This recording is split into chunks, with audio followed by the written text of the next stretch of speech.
परीक्षित से कहते हैं कि हे राजा, भक्ति प्राप्त करना इसकी कोई उम्र सीमा नहीं है। हम लोग यहाँ विचार करते हैं कि अभी तो हमारे पास बहुत समय बचा है भक्ति करने के लिए, अभी हमारे पास तो बहुत समय बचा है, अभी से क्यों इतना पूजा पाठ जब तक क्यों करें। सारे लोग यही सोचते हैं, कई लोग मिलते हैं यही कहते हैं अभी पुत्री पुत्रियों का सबका विवाह इत्यादि करना है, विवाह करेंगे, इसके बाद गुरु मंत्र लेंगे, फिर गया जाएंगे, कथा करवाएंगे, खिंडारा करवाएंगे, ये करेंगे। अभी से तो अभी तो बहुत समय बचा है भक्ति भगवान का भजन करने के लिए, वही सारा उम्र ही बाकी है, लेकिन उनको पता नहीं है कि समय कब पूरा हो जाए।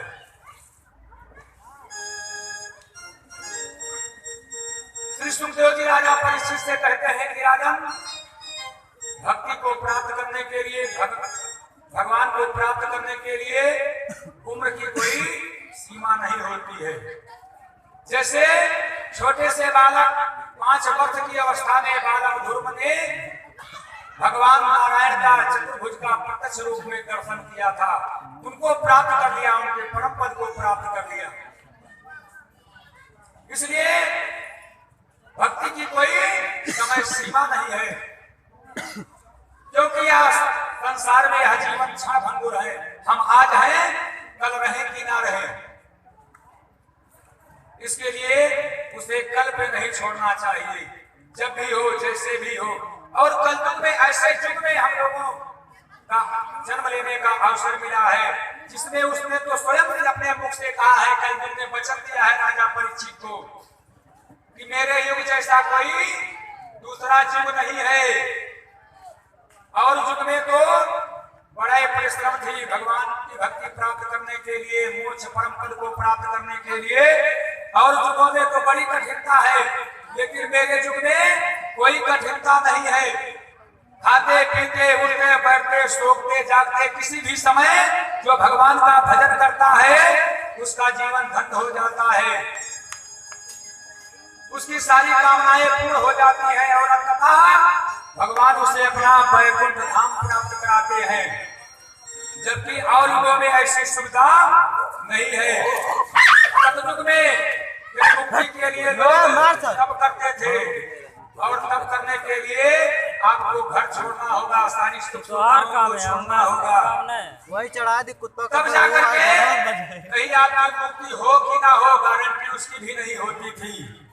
कृत जुग सब जो की विज्ञाने, कृत जोगे सब जोगे विज्ञाने, करिहर ध्याने ता अहे भव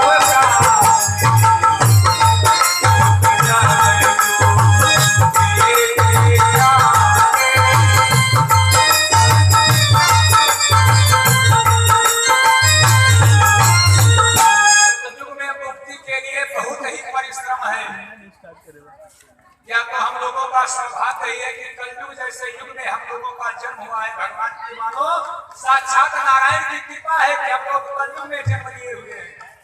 अगर मान लीजिए सतयुग में होते तो उस युग में मुक्ति के लिए तब करना पड़ता, ऊपर से गारंटी नहीं कि भगवान हमारा उद्धार ही कर देंगे। लेकिन कलयुग ने राजा परीक्षित को वचन दिया है कि मेरे युग में जो प्रभु का मात्र केवल भजन ही करेगा उसका भी कल्याण हो जाएगा। अगर हम लोग मानो सतयुग ना छोड़ करके त्रेता में होते तो त्रेता युग में भी मुक्ति के लिए बड़ा ही परिश्रम है। त्रेता विध अरे जग कर रही, त्रेता विध जग कर रही, प्रभु ही समारा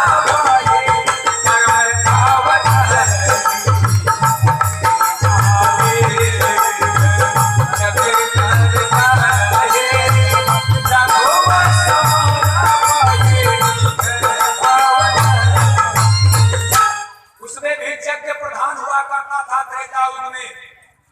अगर हम लोग त्रेता युग में होते तो उसमें भी मुक्ति करनी आसान नहीं होती जितना कलयुग में है। उसमें भी यज्ञ और यज्ञ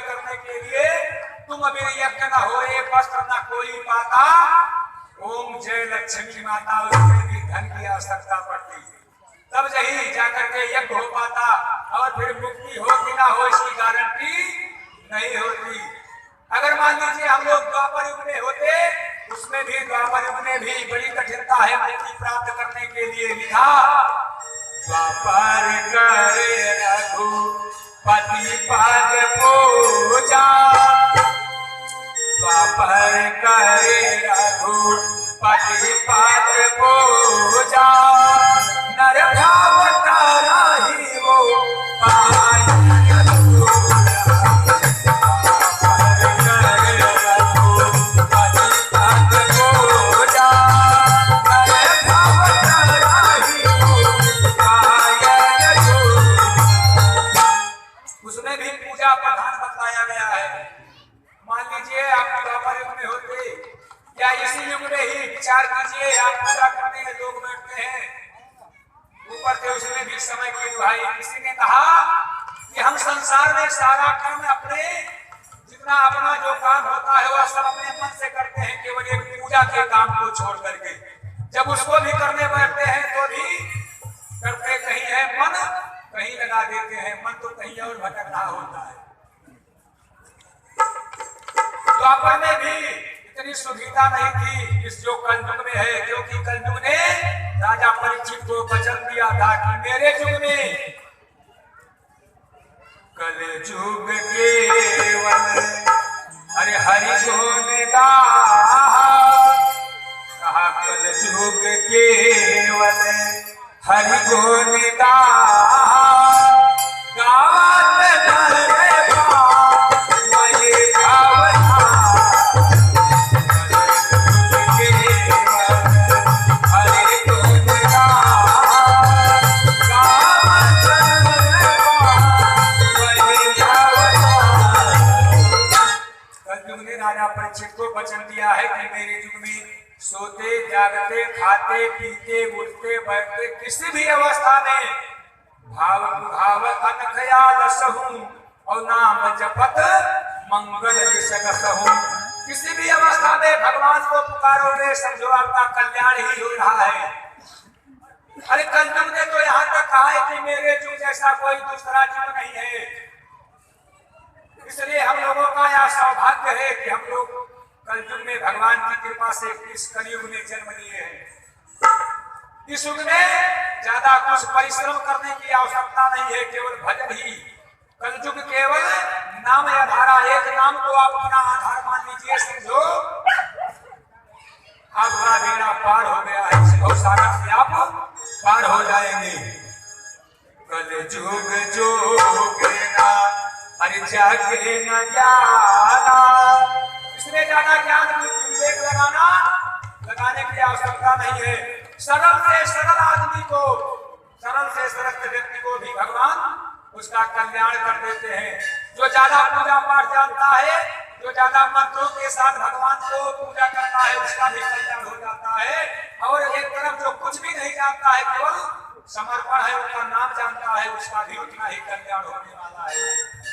जो यज्ञ कर ले जा रहा है और जो यज्ञ भी किसी भी अभाव में नहीं कर पा रहा है, दोनों का ही कल्याण होने वाला है। अरे कलयुग जोगेना जागे न ज्ञाना, एक अंधार सामने बोलेगा,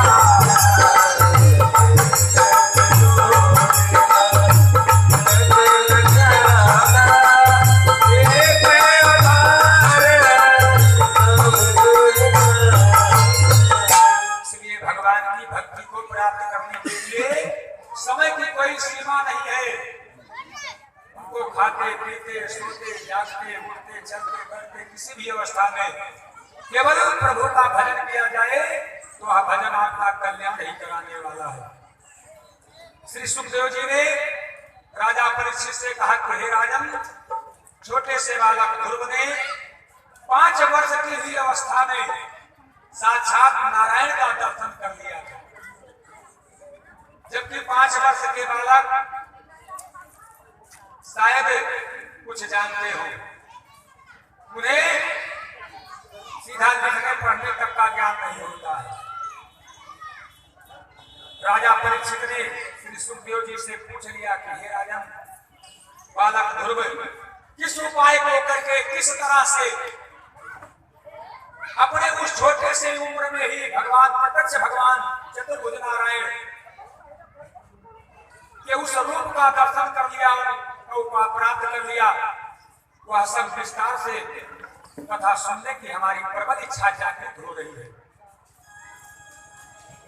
श्री सुखदेव जी राजा परीक्षित से कहते हैं कि हे राजन, भगवान ब्रह्मा ने इस पृथ्वी पर इसकी सृष्टि के लिए अपनी माया के द्वारा अपने पहली भुजा से मनु और अपनी बाई भुजा से शत्रुपा को उत्पन्न किया।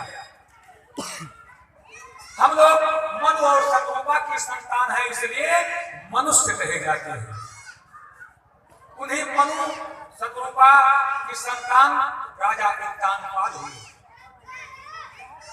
उन्हीं राजा उत्तानपाद जिनकी 2 रानियां थी, उनका प्रथम विवाह रानी सूरज के साथ हुआ था। प्रथम विवाह के काफी दिन व्यतीत हो जाने के बाद जब उनकी आधी उम्र बीत गई, उत्तानपाद को कोई संतान उत्पन्न न हुई, उनकी रानी सूरज को बार बार यह चिंता सताने लगी कि हमारे यह जीवन काल की आधी उम्र व्यतीत हो गई है, हमें कोई संतान नहीं उत्पन्न हुई है। आगे इस राजवंश को चलाने के लिए, इस राजवंश को आगे बढ़ाने के लिए हमारे कुल में किसी संतान ने जन्म नहीं लिया, अब हमारे इस राजकाज का क्या होगा। एक दिन उन्होंने अपने राजा उत्तानपाद से निवेदन किया कि हे महाराज, अगर मान ले आपने हमसे प्रणय किया, विवाह किया, हमसे आप कोई संतान नहीं प्राप्त कर सके जिससे कि यह राजवंश आगे को बढ़े, तो मेरा एक प्रस्ताव है, एक निवेदन है कि आप अपना दूसरा विवाह कर लें। हो सकता है उस जो दूसरी रानी आए उससे कोई पुत्र या पुत्री, कोई भी संतान जन्म ले जिससे कि यह राजवंश अपना आगे को बढ़ जाए। राजा उत्तानपाद ने समझाया अपनी रानी सुमित को, यह सब प्रभु की माया है, पुत्र या पुत्री संतान देना सब उनकी माया है, जिसके भाग्य में जो होता है होता वही है। इसलिए हमें यह सब भगवान की इच्छा पर छोड़ करके, जैसे हम और तुम सुखमय जीवन का निर्वाह कर रहे हैं, ऐसे सुखमय जीवन का निर्वाह करते हुए भगवान का भजन करें। बाकी इस राजवंश को आगे कौन चलाएगा, कौन संभालेगा, या सब प्रभु की माया है, या सब प्रभु की इच्छा है, या किससे चलवाएंगे किससे नहीं चलवाएंगे, या सब उनके हाथों में है, या सब उनके अधीन है। परंतु बार बार रानी सूरज ने अपने राजा उत्तानपाद से निवेदन किया, नहीं नाथ, मान लो हमसे आपने विवाह किया, आप कोई पुत्र नहीं प्राप्त कर सके, इसलिए आप दूसरा विवाह कर लो। यहाँ तक बार बार निवेदन करके राजा उत्तानपाद को विवाह करने के लिए उनसे शपथ लाचार कर दिया, उनसे शपथ करवा दिया। राजा उत्तानपाद ने अपना दूसरा विवाह रानी सुमित से किया, और जब वह विवाह करके दूल्हे में दूसरी रानी को बिठा करके राजमहल पर ले आई, तो उनकी जो ये पहली रानी सुमित है, ये दौड़ करके अपने उस बहन के स्वरूप अपनी राजा उत्तानपाद की दूसरी रानी जो अभी अभी आकर के आ रही है, उसके स्वागत हेतु सुंदर से थाली को सजा करके और लेकर के जैसे राजमहल के मुख्य द्वार पे पहुंची कि जैसे ही हमारी वह बहन उतरेगी, डोले से उतरेगी, उसकी मैं आरती उतारूंगी, परछन करूंगी और उसे अपने हाथों ले जाकर के राजमहल में उसका स्वागत करूंगी। जैसे ही आरती की साल को सजा के उसके स्वागत के लिए लेकर के पहुंची, और अभी डोला आकर के द्वार पे ही खड़ा था। वह दूसरी रानी अभी उस डोले से बाहर ही नहीं निकली थी और यह आरती की स्थाल सजा करके खड़ी है। जैसे ही उसने पर्दे को हटाया, डोले के पर्दे को हटाया और बाहर जैसे ही पैर देखना चाहा, तो देखा रानी के वेशभूषा में रानी सुनीत आरती की थाल को लेकर के खड़ी है। तो उसके पता चल गया कि ये रानी है, इस राजमहल की रानी है। राजा उत्तान पास से कहने लगी, जब एक तुम्हारी अरे रानी थी, जब एक तुम्हारे अरे रानी थी, तो मुझे व्यर्थ में क्यों आए।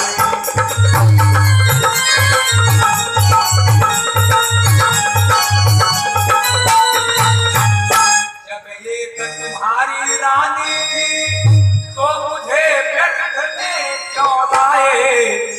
वह है भोगों के लिए, या है भोगों के लिए, क्या भार झोंकने को आए।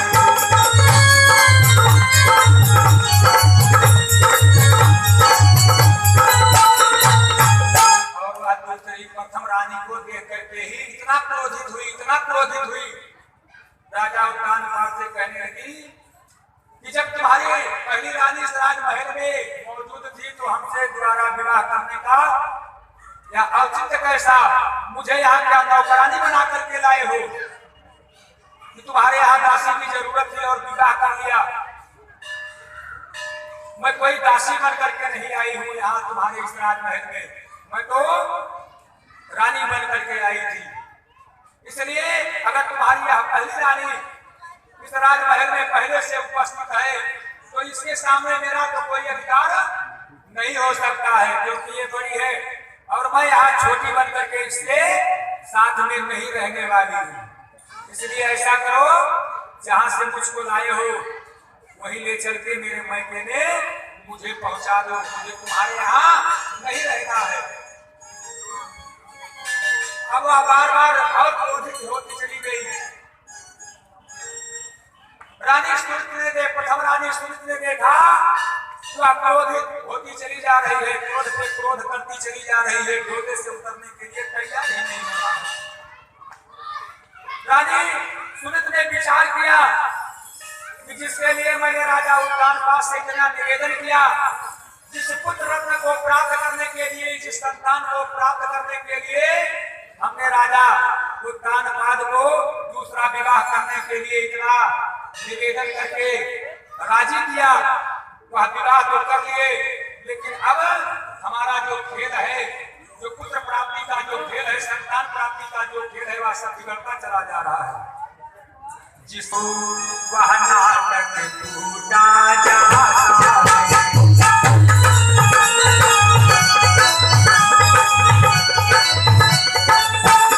तुरंत ही हाथ जोड़ करके दूसरी रानी सुनीत से प्रथम रानी सुनीत कहने लगी कि हे बहन, तुम केवल राजमहल में इसलिए राजा हमारे राजा उत्तानपाद की रानी बन करके नहीं आना चाहती हो कि तुम छोटी बन करके इस घर में रहोगी,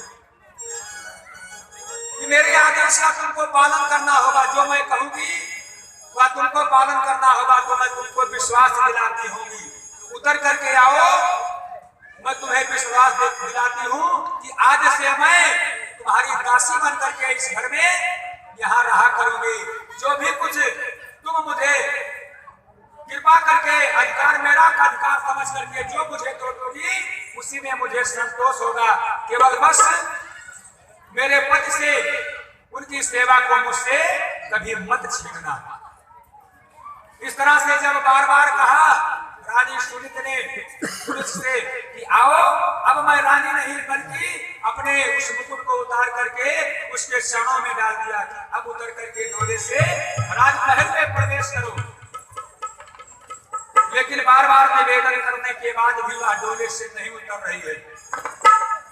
उसने दूसरी रानी सुनीत ने कहा कि जब तक तुम्हारी यहाँ छाया मौजूद है, मैं इस राजमहल में कदम रखने वाली नहीं हूँ। और राजा उत्तानपाद से बार बार कहती है कि जहां से मुझको लाए हो, जितनी जल्दी हो सके उतनी जल्दी आप मुझको हमारे मायके भेज दो। बेचारी सुरक्षित प्रथम रानी सुनीति, वह सब कुछ तुम्हारे आज से तुम्हारे अधिकार में होगा। मैं तुम्हारी नौकरानी की तरह तुम्हारी सेवा करूंगी, केवल मुझे अपने पद की सेवा करने का से उतर करके राजमहल में जाने के लिए राजी नहीं हुई। वह कहती है कि तुम्हारी जब तक यहाँ छाया रहेगी मैं डोले से उतरने वाली नहीं होगी। तुरंत ही उसी क्षण रानी सुमित ने कहा कि मैं इसी क्षण अब यहाँ से जाकर के जंगल में अपनी कुटी बनाऊंगी।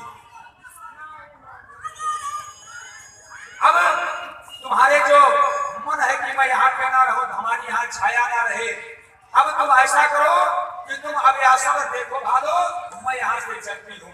और उसी क्षण उस राजमहल को प्रथम रानी सुमित ने त्याग दिया और जाकर के अपना एक छोटी सी कुटिया बना दी। और इधर दूसरी रानी सुमित ने जब वह प्रथम रानी सुमित उस राजमहल को छोड़ करके चली गई, वह बड़े ही हर्षपूर्वक बड़े प्रेम से उस राजमहल में प्रवेश किया। समय व्यतीत होता गया। कुछ समय के बाद एक बार राजा उत्तानपाद शिकार खेलने के लिए निकले। शिकार के चक्कर में राजा को काफी रात्रि बीत गई। काफी रात्रि व्यतीत हो जाने के बाद जब राजा उत्तानपाद अपने राजमहल की तरफ पहुंचे तो देखा राजमहल का मुख्य जो प्रवेश द्वार था वह बंद था। बेचारे प्रवेश नहीं कर पा रहे हैं। मन में विचार किया कि अब अभी तो रात्रि ज्यादा शेष बाकी है, आखिर रात्रि में कहाँ विश्राम करूं, रात्रि कैसे बिताऊं। इसलिए मन में विचार आया और वे तुरंत अपने रथ को मोड़े और आज राजा उत्तानपाद अपनी प्रथम रानी सुमित के उस टूटी फूटी जो झोपड़ी बना करके वो जंगल में रहा करती थी वहां जा पहुंचे। वहां पे जब पहुंचे तो अपने पति परमेश्वर को देख करके प्रथम रानी सुमित बहुत ही प्रसन्न हुई और अपने अश्रुओं को देख करके प्रसन्नता के उनके आंखों से इतने अश्रु निकले कि उन अश्रुओं के द्वारा, उन आंसुओं के द्वारा उन्होंने अपने राजा उत्तानपाद का पैर दिखा दिया। जल की आवश्यकता ही नहीं थी। और उस टूटे फूटे घास फूस के बिछौने पर उनको बिठाते हुए कहा कि हमारे पास तुम्हारे स्वागत, तुम्हारे राजमहल में से स्वागत करने की यहाँ तो कोई वस्तु है नहीं, इसलिए क्षमा करें। मेरे पास जो भी कुछ रूखा सूखा है वह जलपान आप ग्रहण करके और मेरी कुटिया पर विश्राम कीजिए। इस तरह से आदर भाव सत्कार पा करके राजा उत्तानपाद बहुत ही प्रसन्न हुए और उसी वह रात वहीं पर विश्राम किया रानी सुमित के साथ में। यह थी रात सुहाग की, यही राग संबंध और इसी गर्भ से ध्रुव स्तर से और भगन हुए उत्पन्न। और आज में इसी रात के मिलन के कारण रानी सुमित गर्भवती हुई और दूसरे दिन सुबह हुआ और तुरंत ही वे अपने राजमहल की तरफ प्रस्थान किए। भगवान की कृपा हुई, इधर दूसरी रानी सुमित भी गर्भवती हुई। समय व्यतीत हुआ, दोनों रानियों ने पुत्र को जन्म दिया।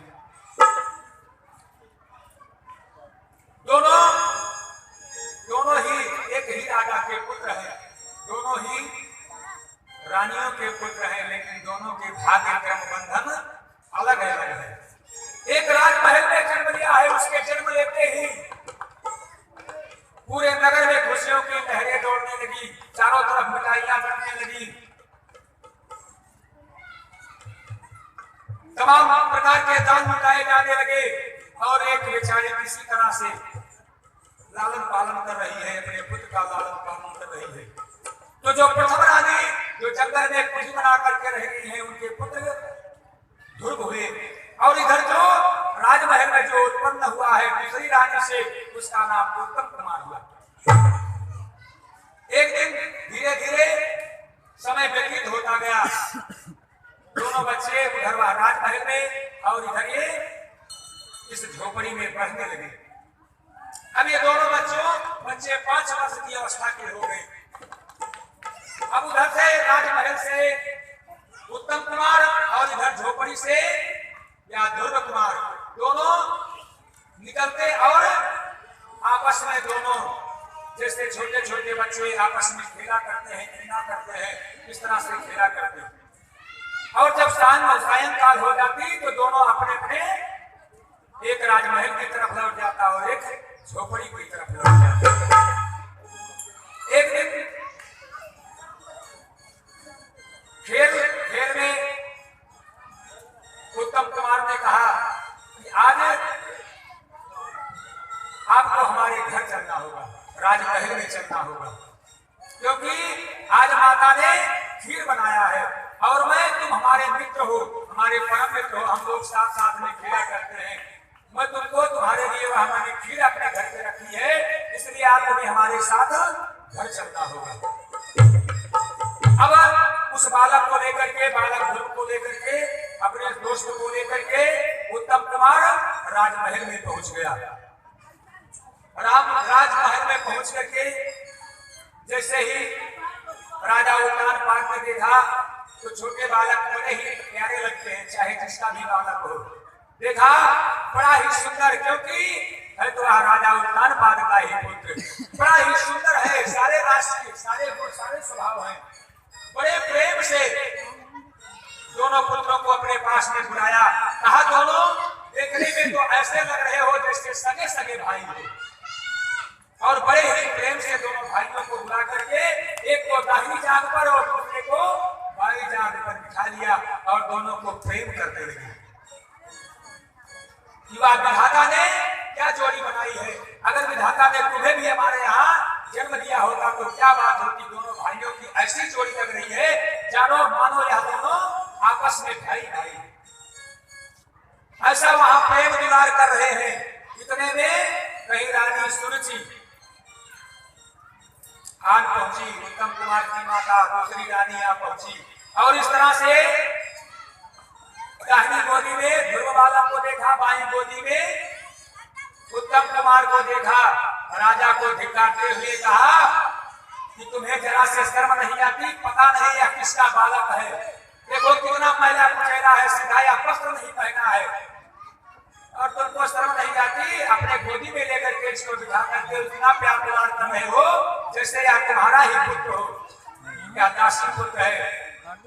और तुरंत ही उसे धक्का दे दिया, बालक ध्रुव कुमार को धक्का दिया कि हट, तेरे इतने बड़े भाग्य नहीं है कि जो तू किसी राजा की गोद में बैठ सके।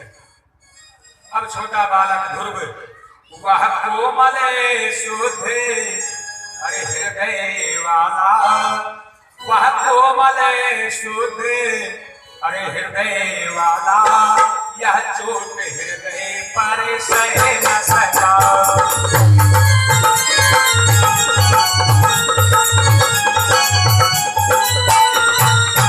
वह कोमल शुद्ध हृदय वाला, यह चोट हृदय पर सह न सका। बस गया आज संकोचों से, और इस तरह से किसी की बेइज्जती कर दिया जाए तो मानो वह मरे के समान हो जाता है। अब बेचारा वह बालक ध्रुव रोता हुआ किसी तरह से पहुंच गया अपनी माता सुमित के पास, अपने उस झोपड़ी पर। अपने पुत्री को इस तरह से दुखी तो रोता हुआ देख करके माता सुमित ने पूछा कि हे पुत्र, इसके पहले तू जब खेल करके आता था तो बहुत प्रसन्न होता था, अपने मित्र की खूब पढ़ाई करता था कि माता मेरा मित्र बहुत अच्छा है, ये है वो है, क्या आज तेरे मित्र से कोई तरह झगड़ा हो गया क्या? आखिर इस तरह से क्यों तू दुखी है? तू उसका मुझे कारण बता। आखिर तुम्हारे दोस्त के बीच में क्या कोई विवाद हो गया? वो दुखे यारी के अरे लाल बता, वो दुखी यारी के अरे लाल बता, किस बेदर्दी ने पलटा है।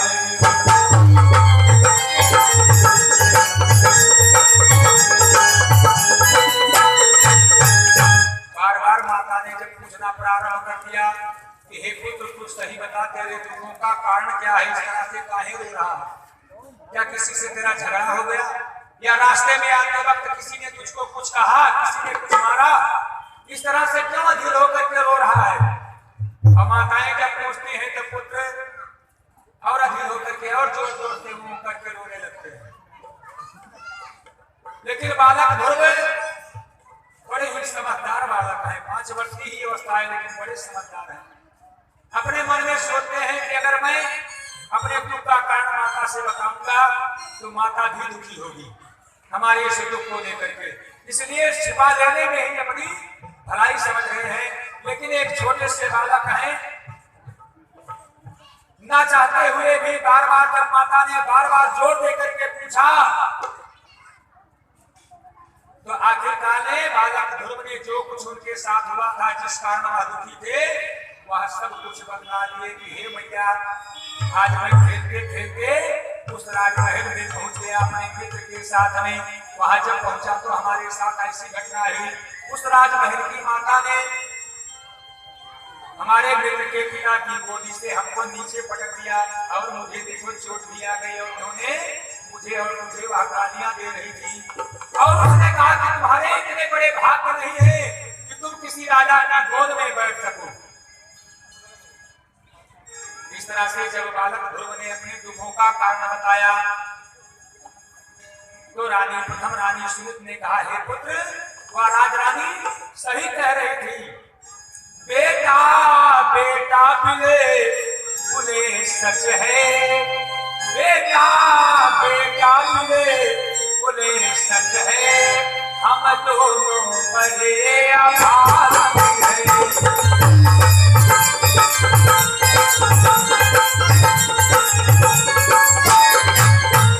बेटा बेटा बिल्कुल सच है, हम दोनों बड़े अभागी हैं, जो नरे तन भी अरे पार भी। उन्होंने कहा कि राजमाता राजमहलों की राजमाता बिल्कुल सही कह रही थी कि हमारे इतने कर्म नहीं थे, इतने हमारे पूर्व जन्म के प्रारब्ध नहीं थे, इतना हमने पूर्व जन्म में इतना भजन नहीं किया था, इतना भजन तो किया था कि राजमहल में मैं रानी बनकर के तो आई, लेकिन जब तुझे पुत्र के रूप में मैं प्राप्त की तो मैं राजरानी ना बल्कि एक यहाँ पर दासी के रूप में रह रही हो झोपड़ी पर। अगर हमारे पूर्व जन्म के प्रारब्ध, पूर्व जन्म का भजन हमारा इतना ही ज्यादा प्रबल होता तो आज यह दशा ही नहीं होती। तू पहले ही उस राजमहल में मेरी गोदी से जन्म ले लिया होता, क्योंकि मैं भी उस राजमहल की ही रानी। वह सही कहती है कि पूर्व जन्म में हमने इतना भजन नहीं संचित किया था, मानवतन तो हमें मिला, राजरानी का मुझे अधिकार तो मिला, लेकिन उतना ही मिला जितना हमने भजन के द्वारा जमा किया था। उतने दिन तक हम वहां पर सुख संपन्नता हम वहां पर भोगे, और जब वह खत्म हो गया, इसी प्रकार से स्वर्ग में यहाँ से प्रत्येक प्राणी जो भी कुछ पुण्य को अर्जित करता है, उसी पुण्य के बल पर वह जीव स्वर्ग में निवास करता है। जब उसके पुण्य वहां छीन हो जाते हैं, समाप्त हो जाते हैं, तो उसी पुण्य को कमाने के लिए इस पृथ्वी लोक रूपी शहर में आता है। जैसे हम लोग एक शहर हमें कमाने के लिए, धन को कमाने के लिए जाते हैं, ऐसे पुण्य कमाने के लिए यह जीव भी स्वर्ग से आया है। जब इसके स्वर्ग में पुण्य समाप्त हो जाते हैं तो उसी को कमाने के लिए इस पृथ्वी पे आता है। और जैसे हम अन्य शहरों में भटकते रहते हैं, कभी दिल्ली, कभी मुंबई, कभी कलकत्ता, कभी मद्रास, कभी रंगून, उसी तरह से यह जीव भी कभी कुत्ते में, कभी बिल्ली में, कभी सर्प में, कभी बिच्छू में, कभी कीट में, कभी पतंग में, अर्थात 84 लाख शहरों में भटकता है, 84 लाख योनियों में भटकता है, और तब अंततः उसे मानव तन प्राप्त होता है। उस मानव तन में वह जो भजन करता है, जो पुण्य अर्जित करता है, अगर उसके पुण्य हुए तो वह अपना स्वर्ग प्राप्त करता है। जितना पुण्य अर्जित हुआ है, जितना उसने पुण्य जमा किया है, उसके बल पर उतने दिनों तक वह स्वर्ग में निवास करता है। और जैसे ही उसके कर्म के प्रारंभ होते हैं, ऐसे ही वह जन्म लेता है इस पृथ्वी पर। माता सुमित ने कहा कि वह पुत्र, वह राजमाता सही कह रही थी कि तुम्हारे इतने बड़े भाग्य कहां, अन्यथा तुम पहले ही मेरी गोदी में जन्म लिया होता तो दूसरा विवाह करने का यह अवसर ही नहीं आया होता। आज यह जो विवाह जो तुमको इस तरह से कह रही थी, इसलिए इस संसार वालों के सामने रोने धोने से कुछ नहीं होने वाला है। चुप हो जा पुत्र, तू चुप हो जा। संसार वालों मेरे सामने रोएगा तू तो मैं क्या कर सकती हूँ? मेरे अधिकार क्षेत्र में कुछ है ही नहीं। ज्यादा से ज्यादा मैं तुझे संभावना दे सकती हूँ, ढांढस बसा सकती हूँ, और इससे ज्यादा मैं कुछ नहीं कर सकती हूँ। इसलिए मेरे सामने अर्थात